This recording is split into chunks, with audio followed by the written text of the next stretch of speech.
Bonjour à tous. Je vous remercie de m'avoir invité.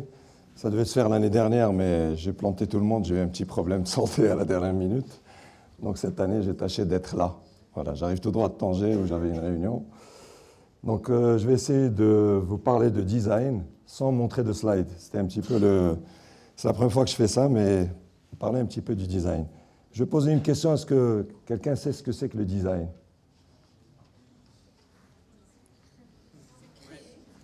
Moi, je vais vous en parler. Le design, dans la tête des gens au Maroc, c'est assez flou. Pas qu'au Maroc, c'est un terme qui est un petit peu galvaudé dans plusieurs pays, même dans les pays développés. Et c'est un domaine qui a sa place de plus en plus dans les pays émergents, notamment au Maroc. Donc quand on dit design dans la tête des Marocains, des gens en général, c'est domaine élitiste, domaine tout de suite affilié à la décoration ou à l'artisanat revisité.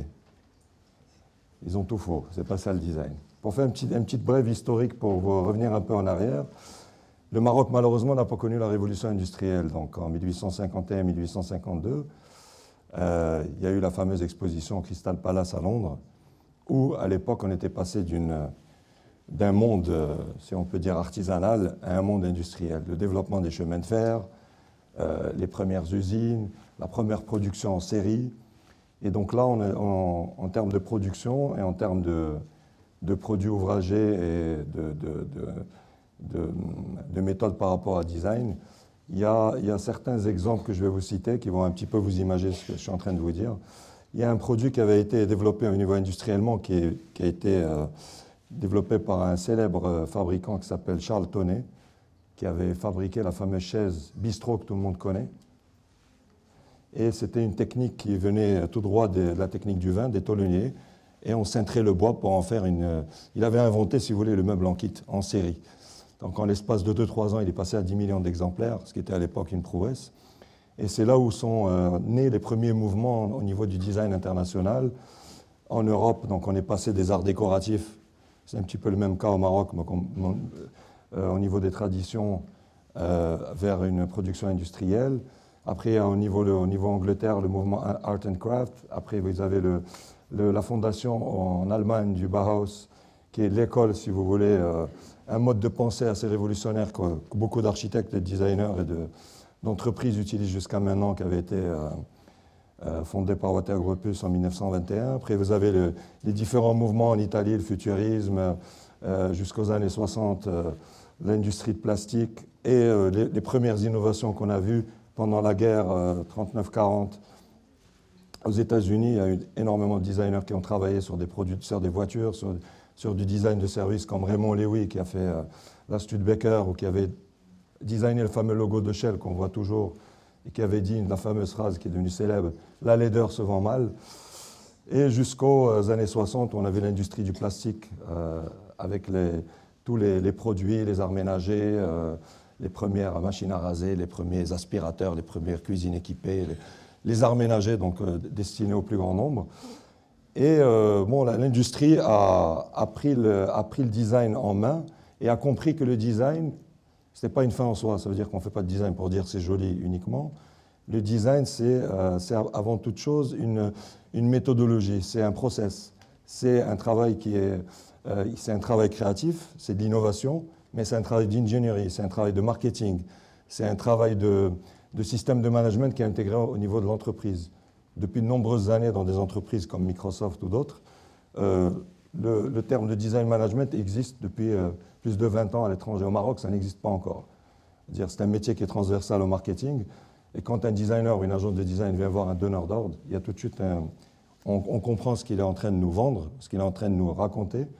Or, ici, le directeur marketing, dès qu'on lui dit design, il pense décoration ou il pense communication, agence de communication. Or, normalement, le design, c'est en amont et la communication, c'est en aval. Pourquoi? Je design une marque, je design des produits, mais la communication va me servir à communiquer sur les valeurs et sur tout ce que veut vanter la marque par rapport aux produits qu'elle vend pour séduire le consommateur. On le voit de plus en plus, la plupart d'entre vous vont au supermarché.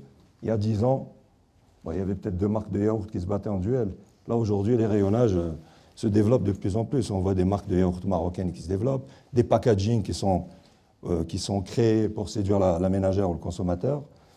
Et voilà un petit peu pour un peu imager, comme on a l'habitude de dire dans le design, il faut rendre, comment dire, il faut rendre tangible ce qui est intangible. Quand vous dites à un donneur d'ordre ou à un client, je suis designer, pour lui, vous êtes quelqu'un qui est en train de dessiner. Il ne comprend pas. Je vais citer des exemples de projets sur lesquels j'ai eu la chance de travailler. Très jeune, j'étais un des premiers en Afrique à le faire. C'est sur la notion de design urbain. Le design urbain, dans la tête des gens au Maroc, c'est quelque chose de nouveau. On voit de plus en plus d'abribus, on voit de plus en plus de corbeilles de propreté, on voit de plus en plus que les avenues commencent un petit peu à être mieux structurées, à offrir à la population un endroit où s'abriter quand il y a du soleil ou un endroit où s'abriter quand il pleut pour attendre le bus. Avant, ça n'existait pas. Donc à l'époque, quand j'ai travaillé sur le design de la ville d'Agadir, sur son identité, sa signalétique et son mobilier urbain, et Dieu sait que ce n'a pas été simple parce que à l'âge de 30-31 ans, j'étais confronté à des politiques, à un wali, à un président de région, et je me suis retrouvé au milieu de tout ce monde à donner des séances plénières, à expliquer un peu, phase par phase, en termes de méthodologie, qu'est-ce qu'on était en train de créer, qu'est-ce qu'on était en train de présenter, et défendre à chaque fois la phase pour avancer dans le projet. Et bien là, vous êtes confronté à des politiques qui, eux, ben, pour eux, c'est le résultat, c'est d'être réélus à l'échéance prochaine. Et certains ont eu l'intelligence de comprendre que utiliser l'innovation, les idées pour pouvoir mettre ça à profit au niveau des administrés, de la population, des citoyens, ben, peut leur servir d'argument politique pour parler de ce qu'ils font en tant que maire, en tant que wali, en sachant que le wali, lui, n'est pas un élu.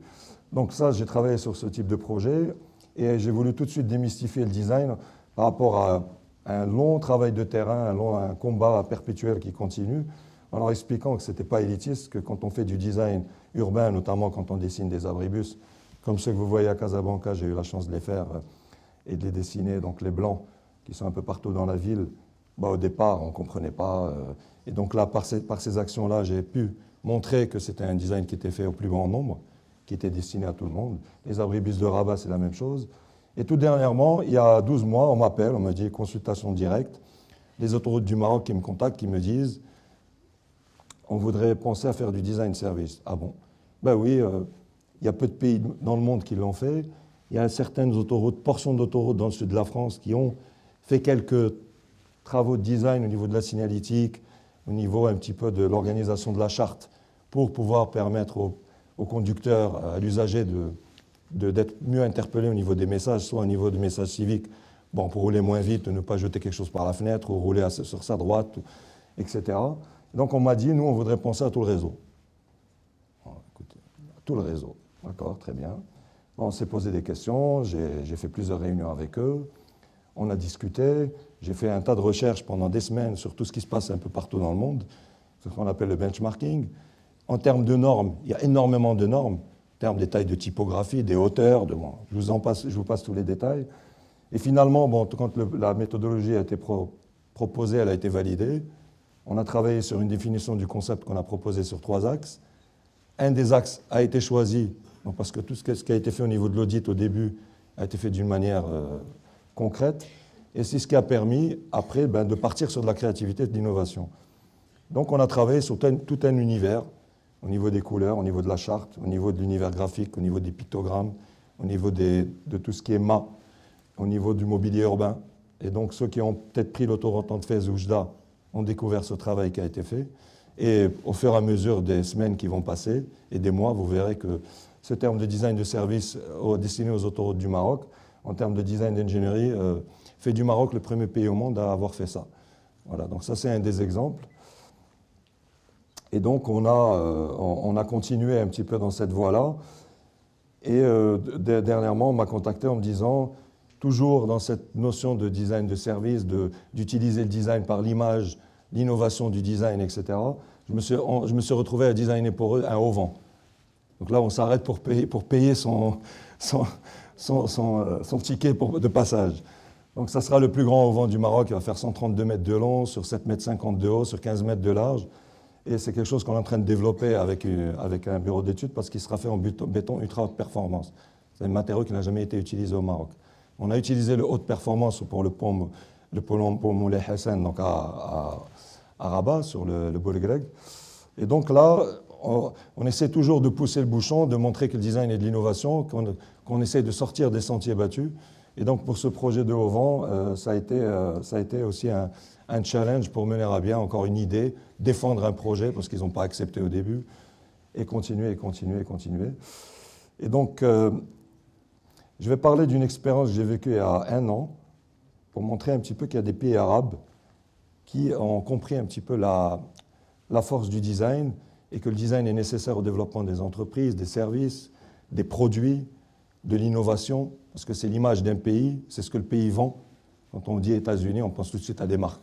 Ben, c'est du design, the branding, the products et tout ce qui va avec. Nous, au Maroc, on commence à peine à se poser la question.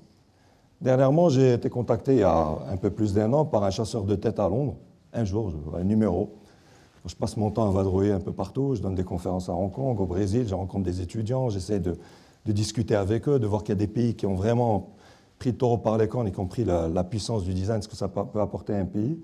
Et un jour, un chasseur de tête m'appelle de Londres. Bonjour, je vous appelle au nom de Qatar Foundation.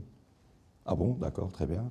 Et ils ont créé un concours de TV-réalité pan-arabe, international, qui s'appelle Star of Science, Noujoum al-Ouloum en arabe. Et donc, nous cherchons un VIP jury dans la partie design pour cette Session 2, 2010. Donc, j'ai été contacté, on a fait des interviews, ils m'ont recontacté, on a recommencé. Après, elle m'a dit, on va vous recontacter pour vous dire si vous avez été sélectionné ou pas. Bon, les mois ont passé, on m'appelle un jour, on me dit, vous avez été sélectionné, vous êtes plus jeune. Vous représenterez le design marocain, arabe, au niveau international. Donc moi, j'étais dans la catégorie VIP jury expert. Il y avait un Marocain qui était dans les jurys experts invités. Et il y avait des gens du monde arabe, de Dubaï. Il y avait par exemple le docteur Elbaz qui est à la NASA, qui était des VIP jury.